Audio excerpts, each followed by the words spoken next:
Hello दोस्तों, आज हम इस वीडियो में डिस्कस करने वाले हैं गेट 2023 का जो मैथमेटिक्स और एप्टीट्यूड का जो पोर्शन है उन क्वेश्चन को हम यहां पर कम्प्लीटली सॉल्व करने वाले हैं। माइनिंग इंजीनियरिंग वाले बच्चों के लिए है और अदर जो गेट हैं उनके भी कुछ कुछ क्वेश्चन जो है हमारे जो है मैच कर जाते हैं, इससे एप्टीट्यूड के क्वेश्चन तो मैच कर जाते हैं। ठीक है, तो चलिए स्टार्ट करते हैं। सबसे पहला क्वेश्चन देखिए क्या लिखा हुआ है। फर्स्ट क्वेश्चन है हमारा, लिखा हुआ है how many way can sell in 3x3 grid B shaded such that. इस प्रकार से मतलब शेड करना है आपको। 3x3 का एक क्या दिया हुआ है, ग्रिड दिया हुआ है जिसको शेडेड करना है आपको। इस प्रकार से शेड करना है, यानी कि फिलअप करना है कि each row and each column have exactly one shaded cell, यानी कि किसी भी रो या किसी भी कॉलम में ओनली एक रो ही या एक कॉलम ही आपका क्या होना चाहिए, साइड होना चाहिए, बाकी सारे सेल खाली होने चाहिए। एग्जाम्पल के तौर पर बोल रहा है, एग्जाम्पल हमने आपको दिखाया गया इस चित्र में। जैसे इस रो या इस कॉलम में देख रहे हो तो एक साइडेड किया गया है, इधर बाकी नहीं है। फिर दूसरे में यहाँ पर साइडेड किया है तो यहाँ पर, क्योंकि इस इधर कर नहीं सकता क्योंकि ये मैच कर जाएगा, तो एक रो या एक कॉलम में एक ही होना चाहिए। इस रो या इस कॉलम में एक होना चाहिए। इधर भी देखोगे तो रो में ये एक एग्जाम्पल दिया हुआ है। इसी तरीके से आपको फिलअप करना है टोटल कि कितने इसे सॉल्व कर सकते कितने तरीके से। और ऑप्शन दिया हुआ है 2 तरीके से, 9 तरीके से, यानी 3 तरीके से या फिर 6 तरीके से इन्हें हम बना सकते हैं। तो चलिए देखते हैं इसका सॉल्यूशन कैसे किया जाएगा। अब आपको फिलअप करना है एक ऐसे नंबर से, जैसे एग्जाम्पल के तौर पर एक तो यही तरीका हो गया। यहाँ पर अगर आप फिल करते हो तो फिर तो आपको यहाँ पर और यहाँ पर नहीं कर सकते हो। ठीक है, या फिर आप किस तरह से कर सकते हो, इन्हें इस तरह से भी कर सकते हो। अदरवाइज ज़रूरी नहीं है कि आपको फर्स्ट कॉलम पे ही या फर्स्ट रो पे ही आपको फिलअप करना है, आप यहाँ पर भी इसको फिल कर सकते हैं। ठीक है, दूसरा तरीका ये है कि यहाँ पर भी आप इसको शेडेड कर सकते हैं। तीसरा तरीका क्या हो सकता है, तीसरा तरीका हो सकता है आप दूसरे जगह इसको फिल कर दें, लाइक इस साइड को इधर से सेट कर सकते हैं शेडेड। अगर हम रो वाइज देखें तो ये देखिए, एक बॉक्स को फिल करने के कितने तरीके हो सकते हैं। पहला, फर्स्ट रो या फर्स्ट कॉलम में देख रहे हो तो या तो आप इस बॉक्स को फिल कर सकते हो यानी सेट कर सकते हो, या तो इधर सेट कर सकते हो, या तो इधर सेट कर सकते हो। 3 रो हैं या 3 कॉलम है, तो रो वाइज देख रहे हो तो रो वाइज देख रहे हो तो कोई भी 3, या कॉलम वाइज देखोगे तो कोई भी 3 में से एक बार शेड कर सकते हो। तो फर्स्ट चांस कितना है, किसी भी शेडेड करने के तरीके कितने हो गए। पहला तरीका कितना हो गया, 3 तरीके हो गए भाई बच्चों। कितने तरीके हो गए, 3 तरीके। अगर हम फर्स्ट की बात करें तो एक जगह बॉक्स को शेड करने के तरीके, या तो यहाँ भी सेट किया जा सकता है, यहाँ भी शेडेड किया जा सकता है, या फिर यहाँ भी शेडेड किया जा सकता है। तो कितने तरीके हो गए बच्चों, 3 तरीके हो गए। टोटल वे कितने हो गए, 3 तरीके अभी हो चुके हैं। अब अगर आप यहाँ शेड करते हो तो यहाँ पर नहीं किया जा सकता है, यहाँ पर नहीं किया जा सकता है, यहाँ पर नहीं किया जा सकता है, यहाँ पर नहीं किया जा सकता है। ठीक है, इधर से देखोगे तो यहाँ पर और यहाँ पर आपको शेड नहीं करना है। ठीक है, इस रो और इस कॉलम को कट कर देना है, अब आपको फिल करने की आवश्यकता नहीं है। ठीक है, यहाँ पर भी देखोगे तो ये रो कट जाएगा और ये कॉलम कट जाएंगे, ये बॉक्स कट जाएंगे। अब आपको इधर फिल कर सकते हो। तो हर जगह देखोगे, आप पर रो वाइज देख रहे हैं तो रो वाइज ही देखेंगे। तो रो में पहले 3 चांस थे, 3 में से 3 तरीके हो सकते थे। उसके बाद अब आपका एक जैसी फील हो जाएगा, चाहे ये तरीका या ये तरीका या ये तरीका। अगर आप कोई भी तरीका अपनाते हो, किसी भी तरीके में से एक रो को, किसी भी बॉक्स को अगर आप शेडेड कर देते हैं, तब आपके देखिए कितने चांस बन जाते हैं। अगले बॉक्स के रो में कितने बनेंगे, तो देखिए एक तरीका ये हो सकता है या फिर ये हो सकते हैं। अगले रो में बात कर रहा हूं मैं, तो 2 तरीके से फिल किया जा सकता है। अगर आप ये वाला चॉइस करते हो तो भी आपको 2 तरीके चॉइस मिलेंगे। यहाँ पर अगर बॉक्स को फिल करते हो, पहले साइडेड कर देते हो, तो आपको 2 तरीके यहाँ पर भी खाली मिलेंगे। तो यानी कि अगला शेडेड करने के कितने तरीके हो गए बच्चों, 2 तरीके हो गए। कितने तरीके, 2 तरीके। तो 2 तरीके से इन्हें भी शेडेड किया जा सकता है। अब अगर बाई चांस आपने यहाँ पर शेड कर दिया या फिर इसमें से राइट वाले में से किसी भी एक बॉक्स में शेड कर दिया, तब आपके पास अगला बॉक्स सिर्फ एक ही खाली मिलेगा, यानी कि फिर टोटल कितने तरीके हो जाएंगे, एक ही तरीके मिलेंगे। यानी कि हमको टोटल कितने तरीके मिल सकते हैं, 6 वे, यानी कि टोटल 6 तरीके से हम जो है इसको शेडेड किया जा सकता है। तो अगर हम ऑप्शन से बात करें तो कौन सा करेक्ट आंसर है, डी। ऑप्शन नंबर डी जो है करेक्ट है हमारा, कौन सा, डी। ठीक है, चलिए अगला क्वेश्चन की बात करते हैं। क्या है, 4 रेड बॉल हैं, 5 ग्रीन है और 6 ब्लू बॉल है। ये किसी इनसाइड अ बॉक्स, किसी बॉक्स के अंदर में रखे हुए हैं। ठीक है, फिर क्या बोल रहा है क्वेश्चन आगे, इफ n जो है number of balls are picked simultaneously, what is the smallest value of n? यानी कि आपको n जो है क्या करने हैं, रेंडमली उसमें से निकालने हैं। कितने बॉल निकालने वो आपको पता नहीं, सामने वाले ने आपको नहीं बोल रहा है बच्चों कि 3 बॉल निकालिए, 10 बॉल निकालिए, 20 बॉल निकालिए, सिर्फ बोल रहा है n नाम दे दिया उसको। कितने बॉल निकालूं, कितने गेंद वहां से हम रेंडमली पिक करें simultaneously, what is the smallest value of n की सबसे छोटी से छोटी वैल्यू बताओ जिससे ग्रेटेस्ट, क्या लिखा हुआ है फिर आगे, that guaranteed there will be at least 2 balls are same colour. यानी कि हम ऐसे मिनिमम कितने बॉल पिक करें कि हमको कंफर्म हो जाए, गारंटी दे दे कि भैया दो कलर जो है सेम मिल जाएंगे। अब आपसे पूछ रहा है option 1, can not see the colours of the balls until they are picked. जब तक आप बॉल को पिक नहीं करते तब तक आपको उसका कलर जो है नहीं पता चलेगा। ठीक है, जैसे ही आप गेंद को उस बॉक्स से पिक कर लेते हो तब आपको पता चलेगा कि हमने ये कलर चूज किया है। तो कोई दिक्कत नहीं है। यहाँ पर अगर हम ऑप्शन से बात करें तो 4 है, 15 है, 5 है, 2, ये आपका n है। तो आपको पिक करना है यहाँ से, ध्यान से देखिए n मिनिमम होना चाहिए। तो सबसे पहले आप मिनिमम चूज करना चालू करें। ऑप्शन के अकॉर्डिंग पहले 2 है, तो क्या 2 गेंद निकालने से काम बन जाएगा? आइए हम इस चीज़ को समझते हैं। मान लीजिए ये मैंने बॉक्स बनाया, ठीक है, ये मेरा बॉक्स है, इस बॉक्स के अंदर में गेंद है, 4 रेड गेंद है, ठीक है, और 4 रेड गेंद है, 5 green 6 blue, 5 green 6 blue, 5 green 6 blue, इतनी सारी जो गेंदें हैं, ये एक बॉक्स है, बॉक्स के अंदर में बंद है। आपको यहाँ से रैंडमली निकालने हैं। मिनिमम कितने नंबर निकालूं कि कंफर्म हो जाए, गारंटी मिल जाए कि कम से कम 2 कलर जो है सेम मिल जाएंगे, सेम कलर के 2 गेंद आपको मैच करेंगे। अब ऑप्शन के अकॉर्डिंग पहला जो था 2, क्या अगर मैं 2 गेंद यहाँ से निकालूंगा, 2 गेंदे आपने निकाले, तो क्या वो दोनों गेंदे जरूरी है सेम कलर के? हो सकता है आपने ग्रीन उठा लिया, एक ब्लू उठा लिया, चांसेस नहीं है, गारंटी नहीं देगा बिल्कुल भी। लेकिन अगर आप मिनिमम कितने निकाल लेते हो, मिनिमम अगर हम 4 गेंद निकालें ना, मिनिमम कितनी, 4 गेंद अगर हम निकाल लें, 4 बॉल्स अगर जो है पिक करूं, 4 बॉल्स अगर मैं पिक करूं, तो चांसेस क्या पूरा 100% चांस मिल जाएगा सेम कलर होने के, क्योंकि आपने वहां से उठाना है 3 गेंदे, 4 गेंदे उठा लिया, तो 3 अगर बाई चांस मैच भी कर जाता है, एक ब्लू, एक ये मान लो ब्लू हो गया, ये रेड हो गया, ये ग्रीन हो गया, ठीक है, बट ये जो कलर है ना, तो ये वाला कलर इनमें से मैच कर सकता है, ये कलर इनमें से मैच कर सकता है। ये एग्जाम्पल है उस तरह से जैसे पिजन होल प्रिंसिपल होता है, ये पिजन होल प्रिंसिपल की तरह वर्क करता है। जैसे कि अगर हमारे पास 3 कलर हैं, अगर हम 3 कलर से जस्ट एक ज़्यादा कितने भी दे सकता है, आपको क्वेश्चन को वो घुमा के दिया हुआ है, हो सकता है आपके पास यहाँ पर कलर को और चॉइस कर दे, तो हमारा टारगेट क्या रहेगा, जितने कलर हैं उससे एक ज़्यादा गेंद अगर आप पिक करोगे तो आपके पास जो है वो जो एक्स्ट्रा गेंद है वो कहीं ना कहीं किसी गेंद का मैच कर जाएगा, कलर मैच कर जाएगा। तो अगर आपके पास 3 कलर हैं तो हम अगर 4 गेंद निकालेंगे मिनिमम, तो जाहिर सी बात है एक कलर की गारंटी दे देगा कि वो किसी न किसी के साथ मैच कर जाएगा। ठीक है, बात समझ में आ गई? तो ये प्रोसेस था। तो इसका मिनिमम वो बोल रहे हैं मिनिमम कितने नंबर निकाले जाएं। अब ऐसा भी नहीं है कि कई बच्चे सोच रहे होंगे कि सर अगर हम लोग ऐसे निकाल लिया जाए और वो सारे ब्लू ही हो गए तो, या सारे रेड ही हो गए तो वो बात नहीं है। यहाँ पर क्वेश्चन ही बोल रहा है कि गारंटेड देता है कि वो चांसेस है कि वो 2 कलर मैच कर जाएगा। तो ऐसे मिनिमम कितने निकाला जाए, तो आपको मिनिमम बोला है, इसलिए यहाँ पर मिनिमम जो है 4 होगा। अब आपको 5 भी निकालोगे 100% मिलेगा, 15 भी निकालोगे मिल ही जाएगा। बट अगर हम मिनिमम की बात करें तो मिनिमम 4 गेंद निकालोगे तो चांस है कि 2 कलर क्या हो जाएंगे, मैच कर जाएंगे। चलिए नेक्स्ट क्वेश्चन देखते हैं। तो इसका ऑप्शन कौन सा राइट हो गया? ए जो है 4 जो है आपको निकालना है, n का मान 4 होगा। चलिए अगला क्वेश्चन की बात करें तो क्या लिखा हुआ है क्वेश्चन देखिए, 3 husband wife pair are to be seated at a circular table that has 6 identical chairs।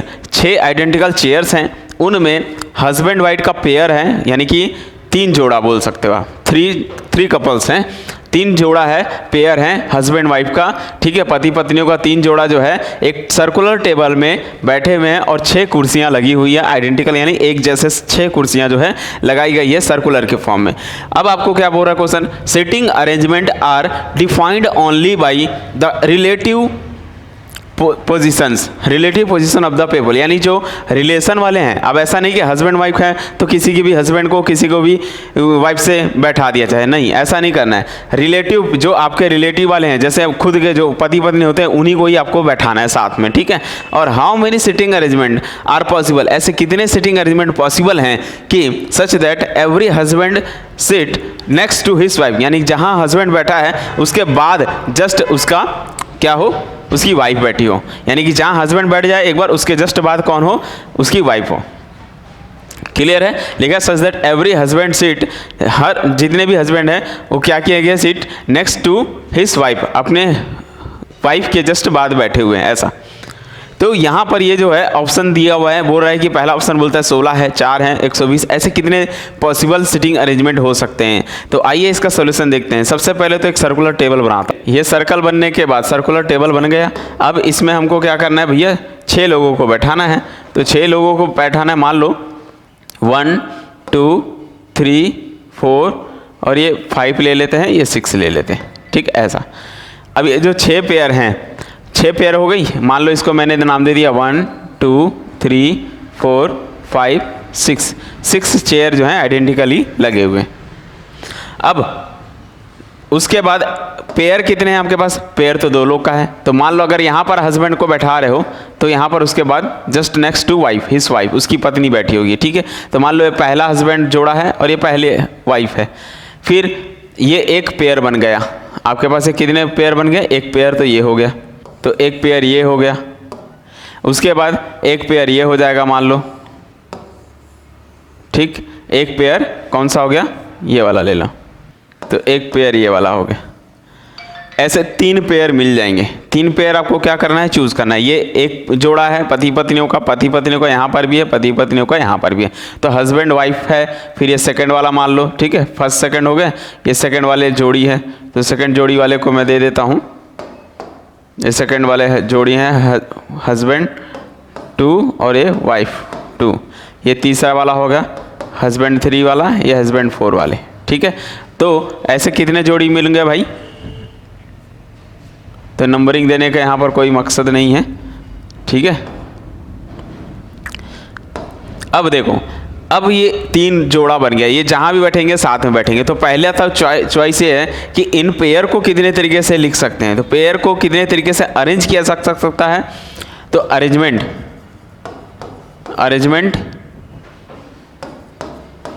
Of pair, 3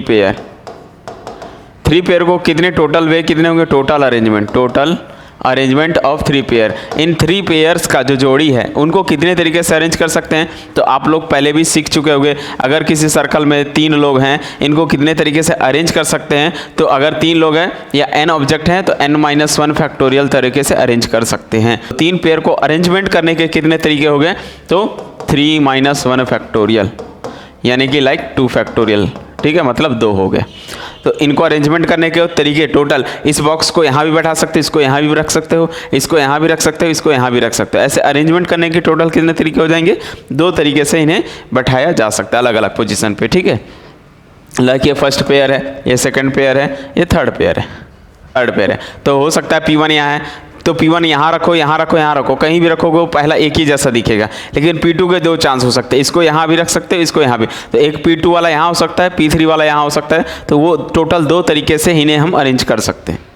अब बात करते हैं पेयर के अंदर में लोग कितने हैं, तो पेयर के अंदर में 2-2 लोग हैं, इन्हें भी अरेंज करने के कितने तरीके हो सकते हैं, तो टोटल तरीके कितने हो जाएंगे, मैं डायरेक्ट लिख रहा हूँ, टोटल वेव कितने तरीके हो जाएंगे। अंदर में कितने ऑब्जेक्ट हैं, देखो 2-2 ऑब्जेक्ट हैं। पेयर कितने हैं, 3 हैं, तो आपको क्या करना है, 2 की पावर 3 यूज़ कर लेना है। तो टोटल इतना इंटू ये 2, ये जो आया है आपका इसको मल्टीप्लाई कर देना है। तो 2 की घात 3 मीन्स 8 इंटू 2 टोटल हो गए 16।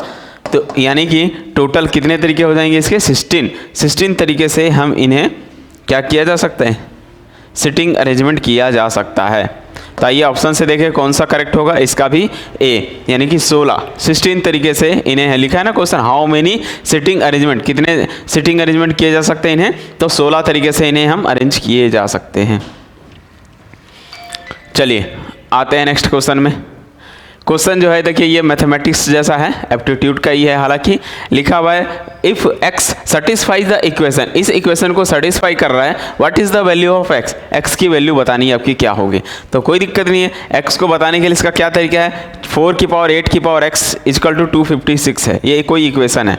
क्या है बच्चों, 4 की पावर 8 की पावर x इक्वल टू 256, ये कोई इक्वेशन दिया हुआ है। अब बोल रहा है x इसको सेटिस्फाई करता है, सेटिस्फाई करता है मीन्स पहले तो अब ये तोड़ना चालू करो, 4 की पावर 8 की पावर x है, इसको हम जानते हो क्या लिख सकते हैं, 4 की पावर 4, 4 की घात 4 कितना होता है 256 है, तो बेस सेम हो गया, पावर भी सेम हो जाएगी, दिस सिंपलाइज 8 की पावर x इक्वल टू हो जाता है 4। अब आप चाहो तो यहाँ से ऑप्शन से जा सकते हो, अदरवाइज ऐसे भी सॉल्व कर सकते हैं। इसको क्या लिख सकते हैं, 2 की पावर 2 की पावर x लिख सकते हैं, इसको भी 2 की पावर 2 लिख सकते हैं। तो यहाँ से क्या, ये 2 की पावर 3 है, 2 की पावर 3 क्योंकि 8 होता है और बाहर में x है, तो मुझे x की वैल्यू कितनी है, यहाँ भैया 2 होना चाहिए, तो 2 होने के लिए x की जगह क्या पुट कर दो, पुट कर दो x की जगह, क्योंकि इक्वल आना चाहिए, तो पुट करोगे x की जगह कितना 2/3, तभी तो 3 कैंसिल हो जाएगा, 2 की पावर 3 की पावर x की जगह आप 2/3 पुट करोगे, तभी तो 2 कैंसिल होगा, तभी तो 2 मिलेगा, तो राइट साइड का मैच करेगा। तो x की वैल्यू कितनी हो जानी चाहिए, यहाँ से क्या समझ में आ रहा है, x की वैल्यू कितनी होनी चाहिए, 2/3 होनी चाहिए। अगर हम आंसर से बात करें, कौन सा आंसर है, ऑप्शन नंबर देखिए पहला है 1/2, log 16 बेस में है, 8 यहाँ पर है, 2/3 है, log 4 8 है, तो आपका आंसर कौन सा करेक्ट हो गया, 2/3, C option is a correct answer, जो कि वेरी इजी क्वेश्चन दे दिया था एक आपका। चलिए नेक्स्ट क्वेश्चन देखते हैं। देखिए लिखा हुआ है consider a circle with a centre at the origin, यानी कि एक सर्कल दिया हुआ है जिसका सेंटर कितना है, ऑरिजिन पे है, ठीक है। फिर क्या बोल रहा है इसमें, 2 operation are allow on the circle, इस सर्कल पर आपको 2 ऑपरेशन अलाउ कर रहा है, ठीक है। कौन कौन से ऑपरेशन आपको ऑपरेट करने हैं, इस पर ऑपरेट करने के लिए 2 ऑपरेशन दिया, first option second option. First option बोलता है scale independently along the X axis and Y axis, आपको एक्स एक्सिस और वाई एक्सिस के ऊपर क्या करना है कि स्केल लगाना है, यानी कि कुछ ऑपरेट करना है उस पर। दूसरा फिर तुरंत रोटेट करना है any direction about this origin, origin के अबाउट कहीं भी क्या करना है आपको रोटेट करना, रोटेट मीन्स घुमाना है। तो बोल रहे हैं इनमें से कौन सा फिगर चांसेस है मिलने के, लिखा है which figure among the option can be achieved through a combination of these 2 operation of the given circle, ये जो गिवन सर्कल पर कौन से ऑप्शन मिल सकते हैं, तो क्या ये मिलेगा, ये मिल सकता है, ये मिल सकता है, ये मिल सकता है, ऐसे 4 ऑप्शन बना के उसने दे दिया हुआ है। तो बोल रहा है कौन सा मिल सकता है, चांसेस कौन सा है बच्चों, ये पूछ रहा है आपसे, गारंटी नहीं बोल रहा हर बार यही आएगा, बदल भी आ सकते हैं, लेकिन क्वेश्चन बोला है कि इनमें से कौन सा चांसेस है आने का।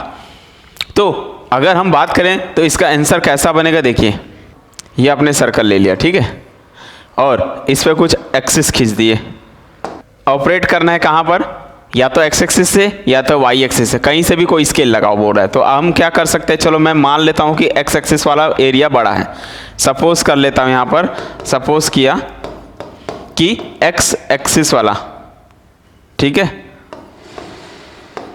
एक्स एक्सिस की जो लेंथ है वो क्या है, ग्रेटर देन है वाई एक्सिस से, ठीक है, वाई एक्सिस से बड़ी है। इसका मतलब इसका जब हम फर्स्ट ऑपरेशन लगाएंगे तो क्या बनेगा, फर्स्ट ऑपरेशन जैसे ही लगाओगे तो ध्यान दो, अगर मान लो आपने बोला एक्स एक्सिस की लेंथ बड़ी है, एक्स एक्सिस की लेंथ बड़ी है मीन्स ये, इसको बोलते हैं एक्स एक्सिस की लेंथ बड़ी होनी चाहिए, दिख रहा है, तो ये जो है एक्स एक्सिस की लेंथ जो है क्या हो जाए, बड़ी हो जाएगी, ठीक है। उसके बाद फिर बोलता है ये फर्स्ट ऑपरेशन हो गया, सेकेंड ऑपरेशन में क्या करना है भाई, इसको रोटेट कराना है ऑरिजिन के रिस्पेक्ट में। तो ऑरिजिन के रिस्पेक्ट में जब मैं इसको रोटेट कराऊंगा, जैसे ही सेकंड ऑपरेशन लगाऊंगा तो ये जो है मूव होते हुए कैसा हो जाएगा, जैसे ही इसी में ऑपरेशन लगा दिया second operation plus second operation जैसे ही यूज़ करोगे तब आपको देखो इसको मैं रोटेट करा रहा हूँ, ठीक है, ऑरिजिन से पकड़ के ऑरिजिन से ही रोटेट कराना है इसको, तब क्या बनेगा, ये देखिए ऐसा ही कुछ बनेगा, ऐसा ऐसा बनते जाएगा, ऐसा ये चांस है, फिर ये चांस है, ये चांस है, कहीं भी ये वाला चांस मिलेगा, ये चांस मिल सकता है। तो आपको ऑप्शन में देखना इनमें से कौन सा करेक्ट है, तो क्या ये ऑप्शन बन पाएगा कि नहीं बन पाएगा। अगर हम ऑप्शन से देखें तो फर्स्ट ये वाला ऑप्शन जरूर है उसमें, तो इस तरह से हम इसको रोटेट करा के देख सकते हैं कि कौन सा ऑपरेशन मिलेगा। अब कई बच्चा बोलेंगे कि भाई सर जरूरी थोड़ी है एक्स एक्सिस की लेंथ बड़ी हो, वाई भी ले, बिल्कुल, अब वाई के ले लोगे तो शायद ये वाला मिल जाएगा, आपका अगर वाई की लेंथ को बड़ा करोगे तो ये मिल जाएगा। फिर आपको ऑरिजिन से इसको क्या करना है, रोटेट कराना है। तो रोटेट जब कराओगे सेकंड ऑपरेशन तो फिर इसमें चेक करना पड़ेगा क्या ये ऑप्शन है उसमें, क्या ये ऑप्शन है कि नहीं है, नहीं है, ये ऑप्शन तो जरूर है। तो रोटेट कराने पे आपको यही वाला ही मिलेगा अगर आप एक्स एक्सिस की लेंथ को बड़ा करते हो, स्केल लगाते हो, या फिर वाई एक्सिस से स्केल करते हो, कहीं से भी मेजर करते हो, मापते हो, तो आपको यही वाला ऑप्शन जो है करेक्ट मिलेगा। तो जो हम ऑप्शन से बात करें कौन सा करेक्ट आंसर हो गया, तो फर्स्ट ऑप्शन जो है करेक्ट है।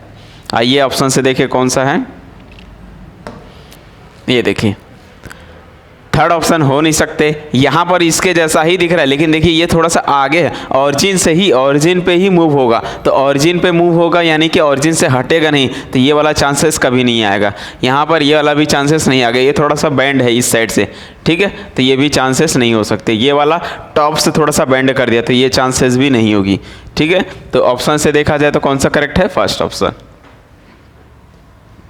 चलिए अब आते हैं मैथमेटिक्स पोर्शन को, जो है क्वेश्चन नंबर 14 पर आया था माइनिंग गेट में, ठीक है। चलिए यहाँ पर क्या लिखा हुआ है question, given that two vectors, A vector से बराबर है 2i + 3j और b वेक्टर बराबर है i + j। अब देखिए बोल रहा है magnitude of the projection of a along b। अब हमको पता है प्रोजेक्शन वेक्टर कैसे कैलकुलेट करते हैं। प्रोजेक्शन वेक्टर कैसे कैलकुलेट करते हैं बच्चों, देखिए ए वेक्टर कितना है, ए वेक्टर है 3i कैप + 2j कैप है, बी वेक्टर है i cap + j cap. Projection A projection on B, जब हम बी पर प्रोजेक्ट करते हैं तो क्या करते हैं, पहले ए वेक्टर डॉट बी वेक्टर करते हैं और नीचे में क्या करते हैं भाई, बी वेक्टर का मॉड, ऐसा ये होता है फॉर्मूला। तो आप ऑपरेट करोगे तो कितना आएगा, ए वेक्टर डॉट बी वेक्टर, जैसे आप इसका प्रोडक्ट करोगे तो कितना आएगा, 3 × 1 = 3, 3 + 2 × 1 = 2, 2 divide by A vector B vector का मॉड, यानी कि अंडर रूट में 1 का स्क्वायर + 1 का स्क्वायर, कितना आ जाएगा 3 2 5, 5/√2। चेक करिए कौन सा ऑप्शन है, अगर है तो टिक कर दीजिए। 5/√2 पहला ही ऑप्शन दिया हुआ है, ठीक है। दूसरा 5/√13 हो नहीं सकता, √26 भी नहीं होगा 5, तो ऑप्शन कौन सा करेक्ट हो गया भाई, ए ऑप्शन, फर्स्ट ऑप्शन इसका जो है करेक्ट हो गया 5/√2। इसी प्रकार अगर हम नेक्स्ट क्वेश्चन की बात करें, अगला क्वेश्चन देखिए क्या दिया हुआ है हमारा, given to random variable x and y, the expected value किसकी निकालनी है, e of 3 time x minus 5 time y is किसके इक्वल होगा बोल रहा है। ऑप्शन गिवन है, पहला ऑप्शन है, ये तो डायरेक्ट बच्चों स्ट्रेट फॉरवर्ड है, जिसको एक्सपेक्टेड वैल्यू मालूम है डायरेक्ट कर सकते हो, ठीक है, -5 time expected value of y। दूसरा ऑप्शन है 3 × expected value of x + 5 time expected value of y। तीसरा ऑप्शन है 3 time expected value of x + -5 time expected value of y -15 time expected value of xy।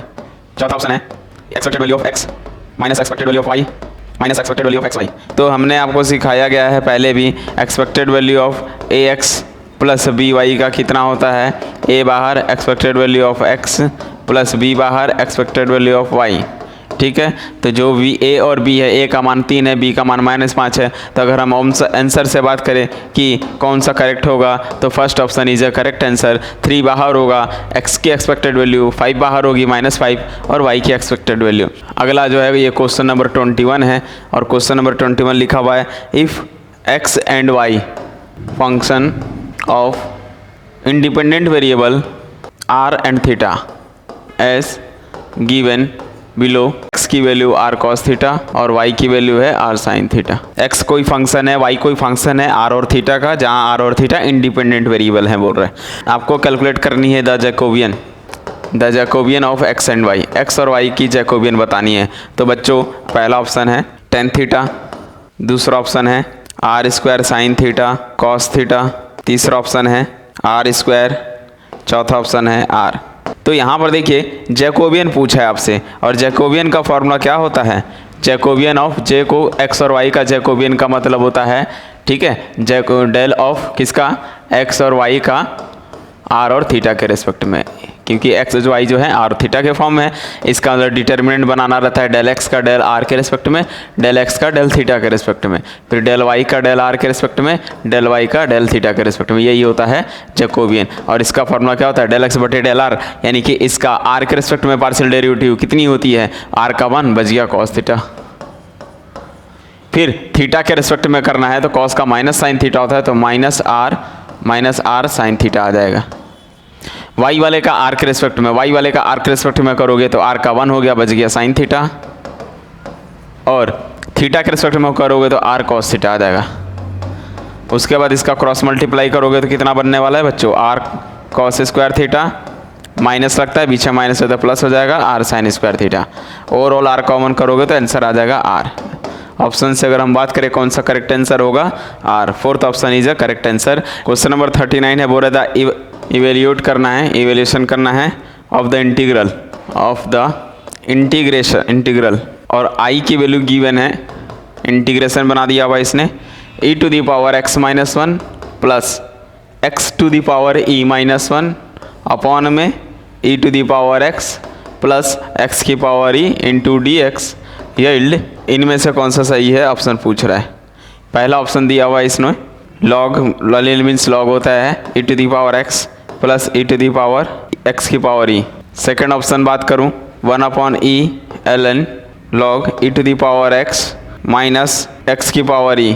तीसरा option है 1 upon e log n log e to the power x plus x की power e। चौथा option है log यानी कि ln e to the power x minus x की power e। ये दिया हुआ है।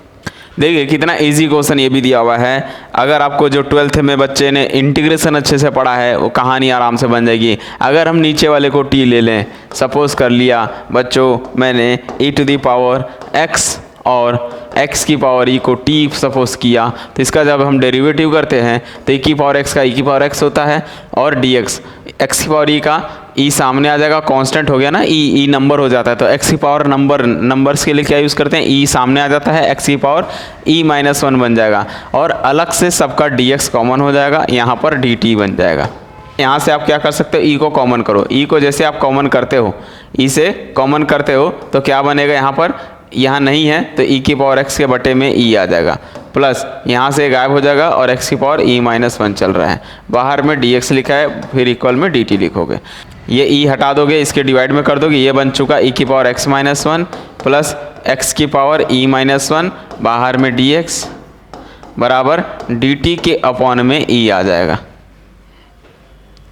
ऐसा करने से क्या होगा, ये पूरा राइट साइड देखो क्वेश्चन से मेंशन कर जाएगा। देखो e की पावर x माइनस 1 x की power e minus 1 into D x, ये पूरा बन चुका dt अपॉन ई। तो अगर हम इंटीग्रेशन में जाएंगे तो ये बन चुका 1 अपॉन ई, बाहर 1 by T into D T बन चुका, और इसका समाकलन होता है 1 बाई ई अपने जगह रहेगा, 1 बाई टी का लॉग टी होता है, log T means ln T लिखोगे। अगले स्टेप में 1 बाई ई और लॉग लिखोगे और टी की वैल्यू ये जो टी माने हैं आपने e to the power x plus x की पावर e, ये हमारा राइट आंसर होगा। ऑप्शन से देखें तो कौन सा करेक्ट होगा, तीसरा ऑप्शन जो है राइट है, 1 upon e ln e to the power x plus x की power e। Question number 40, given the function f of x बराबर है modulus of x plus modulus of x minus 1 है for all real value of x which one of the following statements is correct. कौन सा इनमें से option correct है। पहला option क्या है, चलिए पढ़ते हैं। फर्स्ट ऑप्शन बोल रहा है कि the function is continuous and not differentiable eight one point. Second option क्या कह रहा है, आइए देखते हैं। सेकेंड क्वेश्चन भी सेम है, ऑप्शन सेम है, बशर्ते इसने 1 पॉइंट की जगह 2 पॉइंट डाल दिया। ठीक है, the function is continuous and differentiable eight 2 point, not differentiable नहीं है बोल रहा है 2 पॉइंट पर। थर्ड ऑप्शन बोल रहा है द फंक्शन इज डिसकंटिन्यूअस। और लास्ट चौथा ऑप्शन क्या दिया हुआ है, फोर्थ ऑप्शन दिया हुआ है कि the function is continuous and differentiable. इसका मतलब हर जगह कंटिन्यूअस है, हर जगह डिफरेंशिएबल है। अब आप लोगों को पता होगा, पहले तो मॉडुलस ऑफ x क्या होता है ये जान लो। मॉडुलस ऑफ x का मतलब होता है x या फिर माइनस x। x तब लिखते हैं जब x का मान 0 से या 0 के इक्वल हो। पॉजिटिव नंबर ले रहे हो 0 या 0 से बड़ा तो x का x लिखते हैं, और निगेटिव में आ रहा है तो अब x का मान 0 से छोटा होगा, ये इसका फॉर्मूला होता है। ठीक है, तो वैसे आप लोगों को पता होगा मॉड x का फंक्शन का ग्राफ कैसा बनता है, लाइक ऐसा कुछ बनता है। ठीक है, ये मॉड x का फंक्शन का ग्राफ है। मॉड x फंक्शन हमेशा क्या होता है, कंटिन्यूअस कंटिन्यूस होता है। सिमिलरली अगर मैं मॉड ऑफ x माइनस 1 की बात करूँगा तो ये जो है x माइनस 1 से जो है ऐसा बन जाता है। तो अगर आपको ग्राफ पता है, डायरेक्टली स्टेट बता, दोनों अलग अलग है, मैंने अभी ऐड नहीं किया हुआ है, अभी मैंने ऐड नहीं किया, ऐड करूँगा तो ग्राफ चेंज हो जाएगा। जब अलग अलग की बात करूँगा ये ऐसा बनेगा, ये ऐसा बनेगा, तो ये फंक्शन कंटिन्यूस, ये फंक्शन कंटिन्यूस है। जब दो फंक्शन कंटिन्यूस है, दोनों का सम भी कंटिन्यूस होता है, तो कंटिन्यूस तो हो गया। तो अगर हम ऑप्शन से बात करें, डिसकंटिन्यूस वाला ऑप्शन कट गया, थर्ड ऑप्शन इज करेक्ट हो गया, इनकरेक्ट हो गया। क्यों? द फंक्शन इज डिसकंटिन्यूस लिख दिया है। अरे भैया कंटिन्यूस फंक्शन का सम कंटिन्यूस ही होता है। क्लियर है? तो यहाँ से तो ये समझ में आ गया कि ये फंक्शन कैसा है ग्राफ से, कि ये कंटिन्यूस होता है। कंटिन्यूस तो है ये ग्राफ। अब अगर मैं थर्ड ऑप्शन की बात करूँ, क्या लिखा है चौथा ऑप्शन? देखिए, the function is continuous and differentiable. First option भी बोलता है कंटिन्यूस भी है बट डिफरेंशिएबल नहीं है, मतलब हम आपको डिफरेंशिएबल चेक करना पड़ेगा। ठीक है, डिफरेंशिएबिलिटी चेक करने के लिए क्या करना पड़ता है? Left hand limit, right hand limit निकालनी पड़ती है। तो ये जो फंक्शन है कॉर्नर, ये वाला पॉइंट 0 पर ये वाला फंक्शन क्या है? 0 पर डिफरेंशिएबल नहीं है, ये वाला फंक्शन 1 पर डिफरेंशिएबल नहीं है। दो पॉइंट पर जो है ये डिफरेंशिएबल नहीं है। अलग अलग की बात करूँ, जहाँ कॉर्नर शेप बनता है ना, वहाँ पर वो डिफरेंशिएबल नहीं होता है। ठीक है, तो मॉडुलस ऑफ x ये जो है 0 पर डिफरेंशिएबल नहीं है, ये 1 पर डिफरेंशिएबल नहीं है। तो राइट आंसर कौन सा हो जाएगा सर? ये रॉन्ग हो जाएगा, क्योंकि यहाँ बोला है 1 पॉइंट पर ये डिफरेंशिएबल नहीं है। इसने कहा कि डिफरेंशिएबल है, इसलिए गलत हो जाएगा, डिफरेंशिएबल नहीं है। और इसने कहा है the function is continuous and not differentiable eight 2 point, 2 point पर डिफरेंशिएबल नहीं है। चाहो तो आप इसको और ब्रेक कर सकते हो फंक्शन नया बना के। कैसे?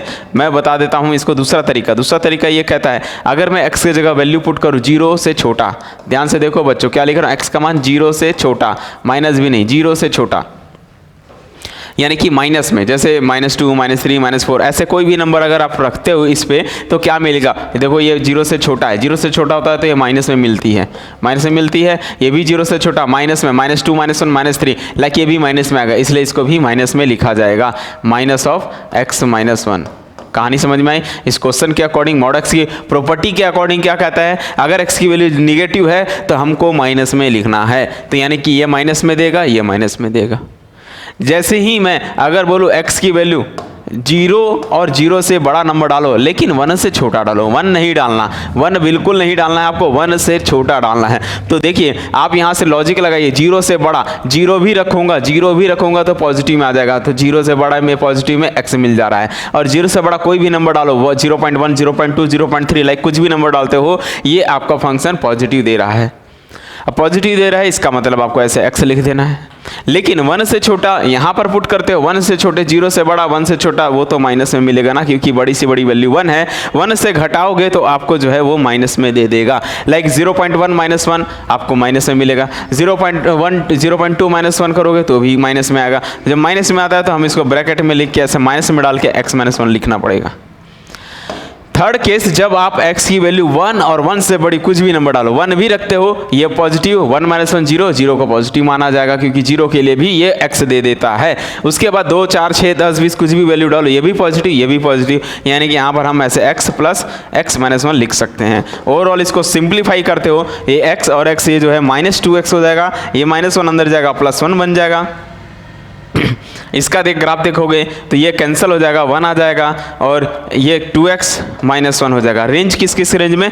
जब आपका x का मान 0 से छोटा हुआ, x का मान 0 से लेके 1 के बीच का, और 1 और 1 से बड़े के लिए ये फंक्शन बनेंगे। उसके बाद आपको इसका ग्राफ बनाओगे तो ग्राफ, अब देखो आपको चेक किस पे करना है, ओनली 0 पे 1 पे, 0 से लेस देन पे चेक करना है, 0 से ग्रेटर देन पे चेक करना है। तो 0 से और 1 पे आपको डिफरेंशिएबिलिटी चेक करनी है। और डिफरेंशिएबिलिटी का फॉर्मूला क्या होता है बच्चों? पहला अगर मैं जैसे चेक करूं एट x बराबर 0 पर, तो ये फॉर्मूला होता है इसके लिए LF' लेफ्ट हैंड डेरिवेटिव, ठीक है, LF' 0 पे चेक करना पड़ेगा और राइट F' चेक करना पड़ेगा 0। अगर दोनों इक्वल आया डिफरेंशिएबल हो जाएगा, और नॉट इक्वल आया नॉट डिफरेंशिएबल होगा। ये है सिंथेटिक फार्मूला, ठीक है, मतलब अगर आप चेक नहीं कर सकते तो इस मेथड से चेक करो। और इसका फार्मूला क्या होता है बच्चों? Limit h tends to 0 f of 0 minus h minus f of 0 upon में माइनस का h। और इसको क्या चेक करते हैं?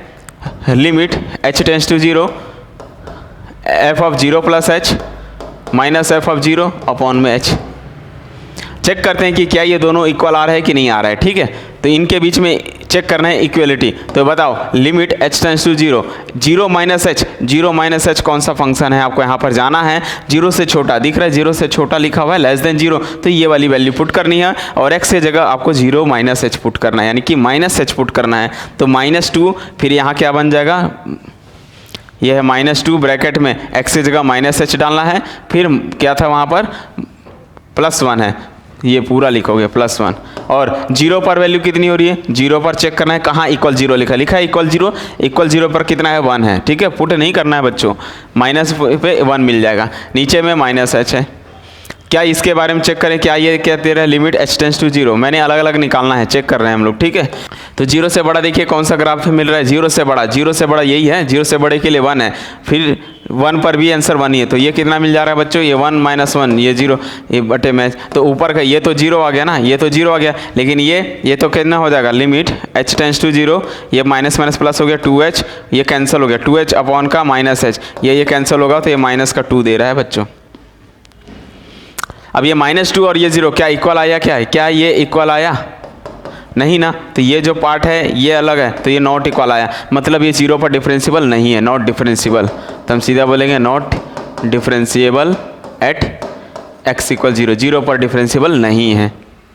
कहानी समझ में आई। सिमिलरली आपको किसके लिए चेक करना है, राइट वाला 1 पर चेक करना है, तो फिर क्या लिखोगे, एट x = 1 पर, 1 के लिए भी फॉर्मूला लिख देता हूँ, limit h tends to 0, f of 1 - h minus f of 1 upon में -h, और limit h tends to 0, f of 1 + h minus f of 1 upon का h, ये पुट करना है और देखना है कि क्या दोनों की वैल्यू सेम आती है, सेम आ गई तो डिफरेंशिएबल, नहीं आया तो नॉट डिफरेंशिएबल। अगर हम बात करें 1 - h, 1 से छोटा यही वाला फंक्शन है बच्चों, 1 दे रहा है और 1 पर भी 1 ही दे रहा है कि यहाँ रखना है 1, तो 2 × 1 2 - 1 कितना आएगा, 1 ही आएगा। ओवरऑल देखोगे तो ये आंसर कितना आ जाएगा, 0, क्योंकि 1 - 1 बटे में -h, ये आंसर 0 मिल जाएगा।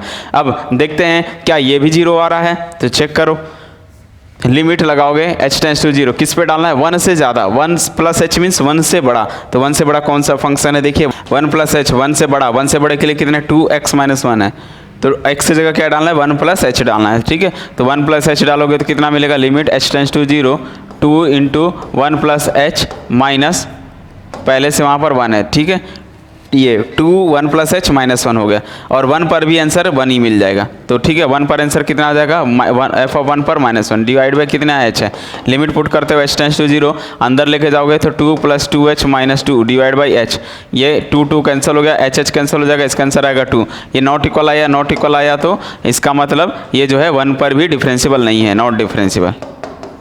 बाकी हर जगह डिफरेंशिएबल हो जाएंगे सिवाय 1 को छोड़ के, 1 और 0 को छोड़कर। तो हम ऑप्शन से बात करें कौन सा करेक्ट हो जाएगा, function is continuous and not differentiable eight 2 point, 2 point पर वो फंक्शन जो है डिफरेंशिएबल नहीं होगा। ये हमारा इसका सॉल्यूशन था। ये है question number 41, the slope and intercept values of 3 linear equation, 3 linear equation है, ठीक है। आर क्या क्या गिवन है बोलो, देखो दिया हुआ है एक इक्वेशन नंबर दिया हुआ है यहाँ पर, इक्वेशन नंबर, ठीक है, यहाँ स्लोप लिखा हुआ है और यहाँ पर इंटरसेप्ट वैल्यू है। ये इक्वेशन नंबर 1 2 3 3 इक्वेशन दिया हुआ है, स्लोप इसका दिया हुआ है 2 4 6 0 0 0 लिखा हुआ है, ठीक है, 0.0 की कोई वैल्यू नहीं है यहाँ पर, 3.0 इंटरसेप्ट है, 5.0 इंटरसेप्ट है और 2.0 है। अब आपसे पूछ रहा है the above system of equation, the above system of equation, ये जो सिस्टम ऑफ इक्वेशन है वो क्या होगा। पहला ऑप्शन है इसमें ट्रिवियल सॉल्यूशन, दूसरा ऑप्शन है इसमें अ सिंगल सॉल्यूशन, तीसरा ऑप्शन है मल्टीपल सॉल्यूशन, यानी कि इनफाइनेटली मैनी सॉल्यूशन भी बोलते हैं इसको, मल्टीपल सॉल्यूशन, और चौथा ऑप्शन है इसमें नो सॉल्यूशन का। पहली बात तो इक्वेशन कितने, वेरिएबल कितने हैं, ध्यान से देखना है आपको, ठीक है। इक्वेशन कितने हैं, 3, वेरिएबल कितना है, 2। पहले तो ये पहले इक्वेशन बनाना सीखो, y बराबर कैसा होता है इक्वेशन, y = mx + c, ये m आपका स्लोप है और ये आपका इंटरसेप्ट है, तो अगर मैं पहला इक्वेशन बनाना चाहूँ तो कैसा बनेगा, फर्स्ट इक्वेशन देखिए, तो फर्स्ट जब इक्वेशन बनाओगे तो पहला इक्वेशन बनेगा y बराबर 2x प्लस 3, दूसरा इक्वेशन मिलेगा y बराबर 4x प्लस 5, तीसरा इक्वेशन मिलेगा y बराबर 6x प्लस 2, ये मिलेगा। इक्वेशन से कन्वर्ट कर लिए। अब आपको इसको सिस्टम ऑफ इक्वेशन बनाना है। -2x बराबर 3 मिलेगा और y माइनस 4x बराबर 5 मिलेगा और y माइनस 6x बराबर मिलेगा 2। तो ठीक है, यहाँ से इसके बाद क्या इसका मैट्रिक्स कन्वर्ट किया जाता है। तो मैट्रिक्स में ए एजमेंटेड बी, ठीक है, एजमेंटेड मैट्रिक्स बनाएंगे तो ए एजमेंटेड बी मैट्रिक्स, ठीक है। इसको मैट्रिक्स में क्या लिखा जाता है, ए की वैल्यू लिखी जाती है। तो ए की वैल्यू का कौन कौन है पहले देख के नंबर बताओ। पहले y वाला है तो y के लिखोगे 1 1 1, कितना लिखा जाएगा 1 1 1 1 1 1। फिर कितना है -2 है, माइनस का -2 -4 -6, -2 -4 -6 एजमेंटेड है ये। और उसके बाद इसका कौन सा नंबर है 352 352 ये है, ठीक है। तो इसकी रैंक निकाल लो, इसको 0 करो, इसको 0 करो, चेंज करो, ऑपरेटर लगाओ, R2 को चेंज करो, R2 माइनस R1 कर दो, R3 को चेंज करो, R3 माइनस R1 करो, तब क्या क्या मिलेगा ये 1 -2 3, ये वाला माइनस ये वाला करोगे 1 -1 0, -4 -2 ये +2 हो जाएगा तो आंसर आने वाला है -2, 5 -3 2 आ जाएगा, 1 -1 0, -6 -2 प्लस माइनस का 4 आ जाएगा, 6 में से 2 गया 4 आ जाएगा, 2 में से 3 गया माइनस का 1 आ जाएगा, ये आ गया। उसके बाद क्या कर सकते हैं इसको जो है 2 से भाग कर दो, यहाँ 1 बनाओ। 2 से भाग करने के लिए क्या करोगे, इसको R2 को चेंज करो, R2 डिवाइड बाई -2 कर दो। तो ये जो है कन्वर्ट रूप कैसा बन जाएगा, ए एजमेंटेड बी, एक न्यू मैट्रिक्स मिलेगी और न्यू मैट्रिक्स बन जाएगा आपका 1 -2 और 3। यहाँ पर क्या होगा 0, यहाँ 1 बन जाएगा, 2 से -2 से भाग के यहाँ -1 बन जाएगा। उसके बाद इसको चेंज करो 0, इसको चेंज, इसको लगे हाथ चेंज भी कर दे रहा हूँ मैं साथ में, ठीक है। कौन सी लाइन है ये R3 है, तो R3 को चेंज कर रहा हूँ, R3 माइनस, अब इसको देखते हुए R3 + 4 कर दूंगा, 4 इसमें 4 R2 में, तब क्या बन जाएगा ये 0 है, 0 प्लस इसमें कोई चेंजेस नहीं आएगा, -4 है, यहाँ +4 का गुणा करोगे 0 बन जाएगा, -1 है, यहाँ पर करोगे तो 4 का गुणा करोगे तो -4 -1 करोगे तो -4 -1 -5 बन जाएगा। यहाँ पर कितना आ जाएगा -5, क्यों, क्योंकि R3 कितना है अभी, R3 का मान -1 है, प्लस 4 × R2 का मान यहाँ पर -1 है, तो -4 -1 -5 आ जाएगा। तो ये ऑपरेट लगाने पे आ जाएगा। अच्छा ठीक है, ए मैट्रिक्स की रैंक, ये ए है ये बी है, तो ए की रैंक कितनी हो गई, ए की रैंक कितनी हो गई बोलो बच्चों 2 1 2। लेकिन ए एजमेंटेड बी की रैंक कितनी हो जाएगी, ए एजमेंटेड बी पूरे की रैंक कितनी है, नॉन जीरो रो, 1 रो 2 रो और ये तीसरा रो, ये तो 0 नहीं है, कितनी आ गई 3। तो आप क्या बोलोगे, ए की रैंक और एजमेंटेड रो ऑफ ए एजमेंटेड बी की रैंक नॉट इक्वल है, और जब ये नॉट इक्वल होता है तो नो सॉल्यूशन देता है। तो हमारा ऑप्शन इसका कौन सा करेक्ट हो जाएगा, नो सॉल्यूशन के लिए 4th option is correct answer, ठीक है। तो क्वेश्चन को वो घुमा के दे सकता है जिससे लगे मैक्सिमम बच्चे जो है इसको ध्यान नहीं देते हैं। आई होप आप लोगों ने भी ऐसा ही कुछ किया होगा जो आप लोग का जो है सॉल्यूशन नो सॉल्यूशन बन जाए, क्योंकि स्लोप दिया हुआ है और इंटरसेप्ट दिया हुआ है, इसने आपको क्वेश्चन नहीं बना के दिया हुआ है, आपको स्लोप और इंटरसेप्ट के फॉर्म में दे दिया हुआ है, आपको इक्वेशन खुद को बनाना था, ठीक है।